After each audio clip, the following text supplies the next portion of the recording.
المقطع اللي انتشر بشكل كبير اللي هو حرق صورة عبد الفتاح السيسي، أنا صاحبها. وهذا المقطع انتشر بشكل كبير وبالذات عند المصريين وبالذات في الدول العربية. أخذ بسم الله ما شاء الله انتشار واسع. الفكرة كيف جت لي؟ في بداية الحرب كان قطاع غزة منقسم إلى كثير أقسام، تمام؟ وكان شايفين عدوهم الأول السيادة المصرية والشعب المصري، تمام؟ أو بالأصح السيادة المصرية، كان شايفين إنه مصر ما بتعمل اللي عليها. لانه انا كان عندي يعني وعي ومدرك الامور هذه من زمان يعني كيلو يا جماعه الخير، مصر لن تخوض حرب ولن تخوض حرب، واسرائيل بتحاول تجر مصر بكل الطرق الممكن على حرب، لكن السياده المصريه فاهمه ومدركه انه اسرائيل بتجرها. ليش بتجرها؟ لانه في مخطط صهيوني امريكي ابن 60 كلب، ولانه المصريين اقوى مخابرات في العالم مدرك الموضوع هذا. فكان بالنسبة لي انه مصر تخوض الحرب كانت صعبة جدا جدا. ليش؟ لسبب واحد، مصر اقتصاديا مذبوحة وبحاربوا فيها اقتصاديا لهم سنين بحاولوا ينزلوا مصر لتحت اسفل السافلين، رغم محاربتهم لمصر اقتصاديا عشان توصل لمرحلة انهم يبيعوا أراضي سيناء مقابل سداد الدين على مصر، وتصبح مصر اقتصاديا بشكل كبير وفيها سياحيين بشكل كبير. رغم هيك المصريين رفضوا والسيادة المصرية رفضت، لأن هم عارفين ومدركين أنهم وصلوا مصر للمرحلة هذه عشان اللحظة هذه. فأنا حاب أشكر المصريين على جهدهم الطيب لدفاعهم عن قضيتنا ودفاعهم على تمسكنا انه الفلسطينيين لهم ارض.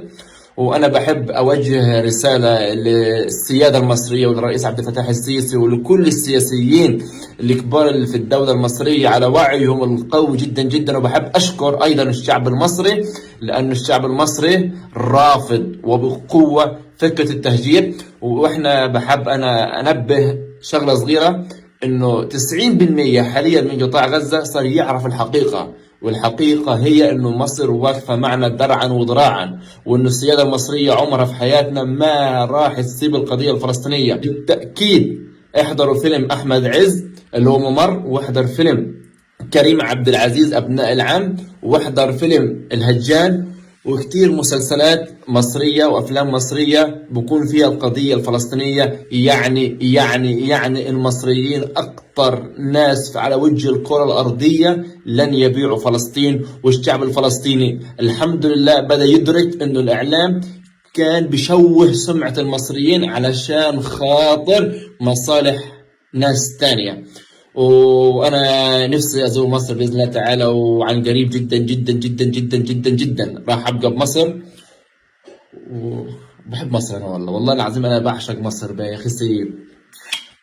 تحيه كبيره للمصريين. ده نصيحه اضافيه لجميع الدول العربيه، عشان احنا عرب، ما حد يلعب براسك ولا بتفكيرك.